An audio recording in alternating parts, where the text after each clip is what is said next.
Atlas TV'ye hoş geldiniz. Dünya üzerinde binlerce dil var. Her biri düşüncelerimizi, fikirlerimizi ve hikayelerimizi paylaşmamızı sağlayan benzersiz bir iletişim sistemi. Peki hiç bu dillerin nereden geldiğini merak ettiniz mi? İşte bugün bu konuyu ele alacağız. Ortak insan atalarımızdan nasıl bu kadar farklı diller ortaya çıktı? Hiç düşündünüz mü? Dil evriminin yolculuğu, insanlık tarihi ve kültürünün büyüleyici bir keşfi. Dilin kökeni, insanlığın en büyük gizemlerinden biri olmaya devam ediyor. Atalarımızın karmaşık sesler kullanarak nasıl iletişim kurmaya başladığına dair sadece birkaç ipucu var. Arkeolojik kanıtlar, ilk insanların dil gelişimi için gerekli bilişsel yeteneklere sahip olduğunu gösteriyor. Mağara resimleri ve sembolik eserler, ilk sembolik iletişim biçimlerine işaret ediyor ve sözlü dilin yolunu açıyor. Kökenini çevreleyen gizemlere rağmen, dilin sürekli gelişen bir varlık olduğunu biliyoruz. İnsanlığın şafağından dijital çağa kadar diller, çevremizdeki değişen dünyayı yansıtarak sürekli olarak adapte oldu ve dönüştü. Bugün iletişim kurma şeklimizi şekillendiren güçleri keşfederek dil evriminin büyüleyici dünyasına ve köklerini izlemek için bize katılın. Bilim insanları, dilin 100 bin ila 200 bin yıl önce ortaya çıktığına inanıyor. Bu dönem, Homo sapiens'in ortaya çıkışıyla aynı zamana denk geliyor. Sözlü dilden önce atalarımız muhtemelen iletişim kurmak için jestler, yüz ifadeleri ve temel seslendirmelerin bir kombinasyonuna güveniyorlardı. Sadece bu sınırlı araçları kullanarak bir avı koordine etmeye veya karmaşık bir fikri paylaşmaya çalıştığınızı hayal edin. İnsan toplulukları büyüdükçe ve karmaşıklaştıkça, daha gelişmiş iletişim ihtiyacı giderek daha önemli hale geldi. Özellikle gırtlak olmak üzere ses yolunun gelişimi, insanların daha geniş bir ses yelpazesi üretmesini sağlamada önemli bir rol oynadı. Zamanla bu sesler kelimelere, kelimeler de yapılandırılmış dillere dönüşerek bildiğimiz insan kültürünün ve medeniyetinin temelini attı. Bu kademeli dil gelişimi süreci, muhtemelen sınırlı bir kelime dağarcığına ve basit bir dil bilgisine sahip ilkel bir iletişim biçimi olan bir proto-dil dönemini içeriyordu. Bu proto-diller, zamanla bugün konuştuğumuz karmaşık dillere dönüştü. Ancak bunun gerçekleştiği kesin süreç, dil bilimciler arasında bir tartışma konusu olmaya devam ediyor. Dillerin nasıl ortaya çıktığı sorusu, yüzyıllardır bilim insanlarını şaşırtmıştır. Tüm diller tek bir ata dilden mi evrimleşti, yoksa dünyanın farklı yerlerinde bağımsız olarak mı ortaya çıktılar? Sırasıyla monogenez ve poligenez olarak bilinen bu iki karşıt teori, dilin kökenini çevreleyen tartışmanın merkezinde yer alıyor. Monogenezin savunucuları, tüm dillerin, Afrika'daki ortak atalarımız tarafından konuşulan tek bir proto-dile kadar izlenebileceğini savunuyorlar. Genellikle Afrika'dan çıkış teorisine bağlı olan bu teori, insanların Afrika'dan göç ettikçe dillerini de yanlarında götürdüklerini ve bunun da bugün konuşulan çok sayıda dile çeşitlendiğini öne sürüyor. Öte yandan, poligenez, dillerin dünyanın farklı popülasyonlarında bağımsız olarak ortaya çıktığını öne sürüyor. Bu teorinin destekçileri, dillerin engin çeşitliliğine ve onları tek bir kaynağa kadar izlemedeki zorluğa işaret ediyorlar. Dil kapasitesinin doğuştan geldiğini ve farklı insan gruplarının kendi benzersiz iletişim biçimlerini geliştirebileceğini savunuyorlar. Dillerin evrimi doğrusal bir süreç değildir.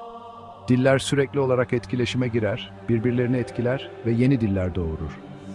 Bu sürecin en iyi belgelenmiş örneklerinden biri, Latince'nin Roman dillerine evrimidir. Roma İmparatorluğu'nun dili olan Latince, Avrupa ve Kuzey Afrika'nın bazı bölgelerine yayıldı.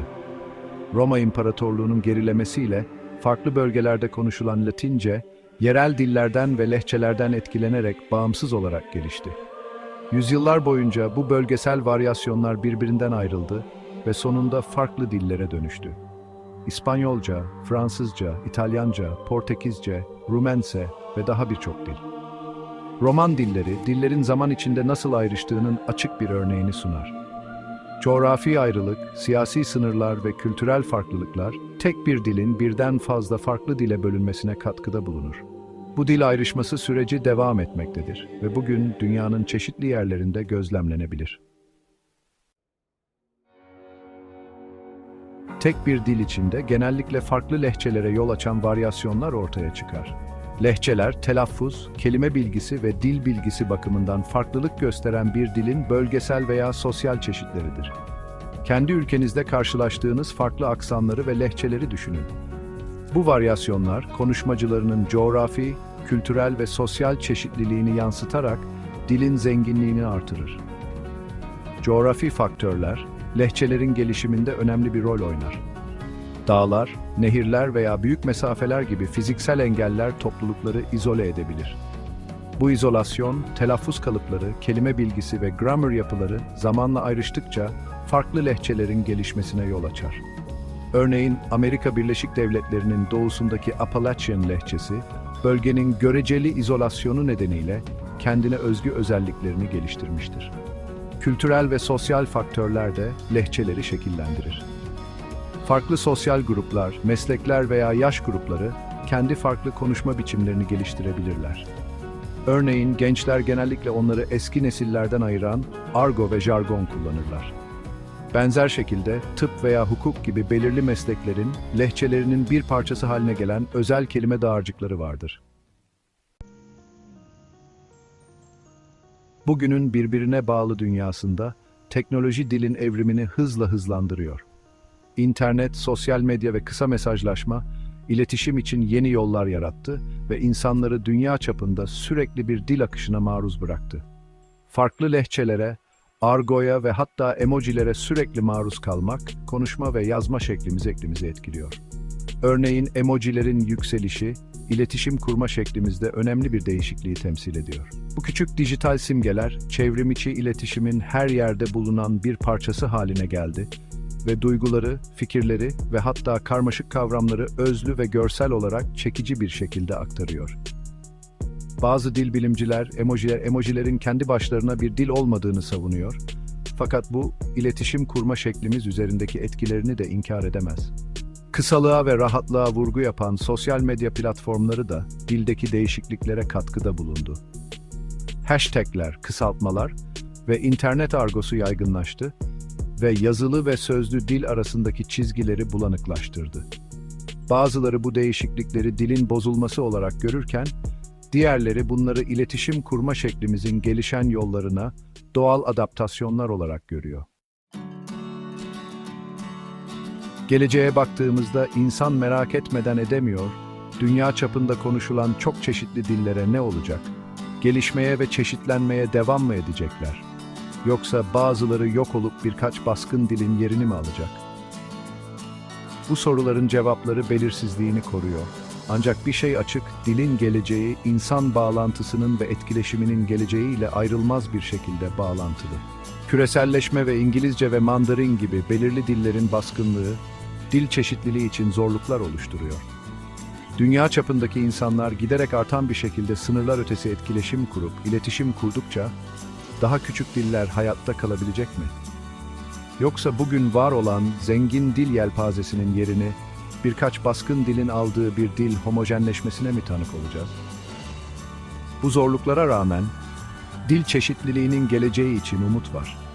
Nesli tükenmekte olan dilleri koruma çabaları ivme kazanıyor. Dünya çapındaki topluluklar, dillerini belgelemek, canlandırmak ve gelecek nesillere aktarmak için yorulmadan çalışıyor.